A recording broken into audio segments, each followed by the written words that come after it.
Hello students, hello aspirants. Welcome to Wisdom Wings IAS. मैं सुभाष मिश्रा, आपका mentor, आपका दोस्त, आपका कोच, आपका होस्ट यहाँ पे विजडम विंग्स आईएएस में। लगभग सालों से मैं इस चीज़ पे आने के लिए प्रयास कर रहा था कि हमारे स्टूडेंट्स हमारे डायरेक्ट प्रयास से चुने जाएं। और यहाँ पे मैं एक बहुत ही ऑनेस्ट सिलेक्शन की प्रोसेस की जानकारी बताना चाह रहा हूँ। क्योंकि देखिए, अभी रिसेंटली आपको पता होगा कि बहुत सारे कोचिंग सेंटर, जो बड़े बड़े कोचिंग सेंटर्स हैं, उन पे सरकार ने, सीसीपीए ने, जो कंज्यूमर अथॉरिटी है, उसने बैड एडवर्टीजमेंट, गलत एडवर्टीजमेंट के लिए बहुत सारे फाइन लगाए। लेकिन मुझे यहाँ तक ये भी लगता है कि सरकार को जो अच्छी चीज़ें हो रही है उसको भी रिकॉग्नाइज करने की ज़रूरत है।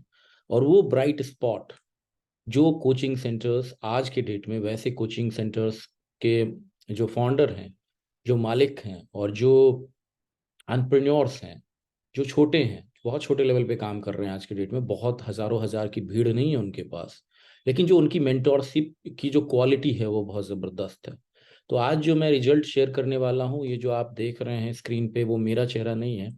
ये शुभंकर केशव हैं, हमारे स्टूडेंट, जो कि बीपीएससी के कोर बैच में थे स्टार्टिंग से। 67वीं बीपीएससी, जो बहुत ज़्यादा कंट्रोवर्सी में रही थी, और बिहार में इसका पेपर लीक हो गया पहली बार, दोबारा इसका प्रीलिम्स हुआ, और अभी तक का लगभग सबसे बड़ा एग्ज़ाम था ये, जिसमें 7 लाख से ज़्यादा लोग अपियर होते हैं। कट ऑफ उसमें 150 में 113 जाता है दोबारा वाले एग्ज़ाम में। और उसमें इस लड़के ने पास किया प्रिलिमिनरी। और हमारे कोर बैच में ये लगातार जुड़े हुए थे। Is a one of the brilliant candidate, बहुत ही ज़्यादा डिसिप्लिन, बहुत ही अच्छे तरीके से मेडिटेशन करने वाले, बहुत अच्छे तरीके से बात करने वाले, अपने काम से काम रखने वाले बच्चे में ये शामिल थे। और लगभग 3 या 4 बैच मनाए मैंने 67वीं बीपीएससी के लिए। उसमें कहीं पे 8 बच्चे, कभी 10, कभी 12, और 40 बच्चे फाइनली हमने उसमें लिए थे, जो फाइनल कोर बैच था। और जो ओरिजिनल कोर बैच था उसके ये सदस्य रहे थे, जो स्टार्टिंग से था। तो ओरिजिनल कोर बैच में प्रिलिमिनरी में हमने इनको सपोर्ट किया, मेंस में सपोर्ट किया, इंटरव्यू में अभी रिसेंटली सपोर्ट किया था, कुछ दिन पहले ही इनका इंटरव्यू हुआ है। और फाइनल सिलेक्शन इनका हुआ है 25th rank SC ST welfare officer के तौर पे। पहली बार में इन्होंने सिलेक्शन लिया है। तो मैं ये बता रहा हूँ कि ये जो कोचिंग सेंटर्स हैं, जो भी कोचिंग सेंटर्स हैं, वो आपको हज़ारों हज़ार की फौज दिखा देते हैं कि हमारा सिलेक्शन हुआ है, दाएं बाएं करते हैं। लेकिन जो ऑनेस्ट सिलेक्शन है दोस्तों, ये ऐसे ही होता है। 40 लोगों के बच्चों की टीम में हमारा सिलेक्शन जो 17-18 के करीब जो है मेंस में हुआ था। उसके बाद 3 सिलेक्शन इंटरव्यू के लिए होता है, कि इंटरव्यू में उनको बुलाया गया, इंटरव्यू का कॉल आया, और फाइनली जो एक सिलेक्शन होता है, वो फाइनल सिलेक्शन, वो हमारे कोर बैच से होता है। तो 40 बच्चों की टीम में एक सिलेक्शन यहाँ से। हालांकि जो प्रिलिमिनरी है उसमें भी बहुत सारे बच्चे पास हुए, जैसे मैंने आपको बताया 17-18 बच्चे पास हुए। फिर मेंस में पास हुए, और इनफैक्ट इनमें से कई सारे बच्चे 68वीं में पास हुए। 68 जो नेक्स्ट अटेम्प्ट था बीपीएससी का, उसमें बहुत सारे बच्चे 69th में पास करेंगे, ये मेरी उम्मीद है। और ये जो प्रयास है, इसमें आप देखिए कि किस तरीके से हमने इनको कमेंट दिया। एक एक जो उनका राइटिंग है, शुभंकर का ये कॉपी है, एक एक चीज़ पे जो है कमेंट करा जाता था पहले। उसके बाद फिर 1-to-1 में हमने इनको सपोर्ट देना स्टार्ट किया। ये देखिए उनके आंसर्स लिखे हुए हैं। और इस लेवल तक पहुंचाने के लिए उनकी मेहनत सबसे बड़ी है। हमारा सपोर्ट तो है ही, बट उनकी जो मेहनत है वो सबसे बड़ी मेहनत है। अब यहाँ पे देखिए कि मैं आपको दिखाता हूँ उनके बहुत सारे कॉपीज जो आपको दिखेंगे, और स्क्रीन पे दिख भी रहे होंगे आपको। तो ये सारी कॉपीज उन्होंने लिखी थी, ये कुछ कॉपीज हैं। इसके अलावा भी कई सारे फोल्डर्स हैं। टेलीग्राम पे जो ग्रुप्स हैं उसमें कई सारी चीज़ें हैं जो यहाँ पे डाउनलोड नहीं है। ईमेल पे काफ़ी सारा कॉपीज है। इनको पब्लिक एडमिनिस्ट्रेशन में पढ़ाया गया, जीएस में ट्रेन किया गया, प्रिलिमिनरी में ट्रेन किया गया, जीएस के आंसर्स भी लिखवाए गए। और ये देखिए कुछ वीडियो जो आपको दिखेगा कि 1-to-1 में कैसे मैं करता था चेक। तो यू कैन सी दैट कि किस तरीके से कॉपी चेक हो रही हैं। लीडरशिप है, मोटिवेशन है, मोराल है, प्लीज को बढ़िया मार्क्स आपको मिलेगा। हाँ, कि रिक्स ने ये चीज प्रूव कर दिया। रिक्स प्रूव दैट डिसीजन मेकिंग पे साइमन प्रोग्राम बताया।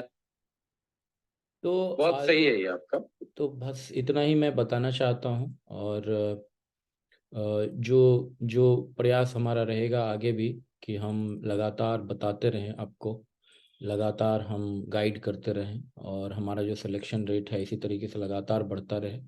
कुछ बच्चों को हमने बहुत सारे बच्चों को हमने रिटन वाले में, प्रिलिमिनरी वाले में और इंटरव्यू लेवल पे और फाइनल सिलेक्शन में भी मदद की है। पहले आईएएस वाले में, यूपीएससी में, और लगातार हम करते रहेंगे इस तरीके से। तो कुल मिला के जो हमारा मोटिव है बहुत ही ईमानदार मोटिव है, और ईमानदारी का यही है कि जो सिलेक्शन रेट है वो आपको काफ़ी कम दिखेगा, बट ये चीज़ कोई भी इंस्टीट्यूट, कोचिंग इंस्टीट्यूट आज के डेट में बताने को, एक्सेप्ट करने को तैयार नहीं है कि उनका ओरिजिनल सिलेक्शन जो है वो काफ़ी कम है। ओरिजिनल सिलेक्शन रेट का मतलब ये है कि तो आप इस शुभंकर, आप आपने साइमन के बारे में लिखा है, ये डे 4 है आपका, और ये हर्बर्ट साइमन के बारे में आपका आंसर है। मैं ये आंसर सबसे पहले क्यों चेक करने जा रहा हूँ, क्योंकि आपने सबसे पहले सबमिट किया, तो इसके लिए कंग्रेचुलेशंस। और हम इसमें एक एक करके देखते हैं। ये देखिए, ये वीडियो है मेकिंग का मॉडल 1-to-1 मॉडल।